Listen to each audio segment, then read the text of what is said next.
जया किशोरी जी ने एक महंगे बैग का उपयोग किया। इसके ऊपर बहुत कंट्रोवर्सी भी हुई।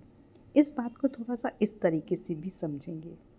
कंट्रोवर्सी हुई कि उनको इतने महंगे बैग का और इस तरह के बैग का उपयोग नहीं करना चाहिए था, क्योंकि वो स्पिरिचुअल है, आध्यात्मिक है।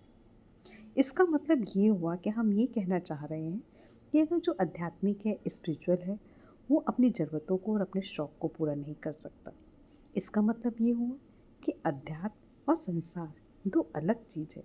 बल्कि होना तो ये चाहिए कि जो संसारिक लोग हैं वो भी आध्यात्मिक हो जाए, यानी कि अध्यात्म और संसार का समावेश, केंद्र पर आध्यात्मिकता और परिधि पर संसार। तो कितना सुंदर हो जाएगा ना कि जब आध्यात्मिकता और संसार का समावेश हो जाए, केंद्र पर आध्यात्मिकता हो और परिधि पर संसार। तो जब इस तरीके से हम जिएंगे तो जीने का ढंग भी एक अलग हो जाएगा और अपने आप में एक सहजता भी आएगी। और वैसे भी जब इस शरीर को लेकर पैदा हुए हैं तो संसार को छोड़कर जाएंगे भी कहाँ। इसलिए होना तो ये चाहिए कि आध्यात्मिकता और संसार का समावेश हो।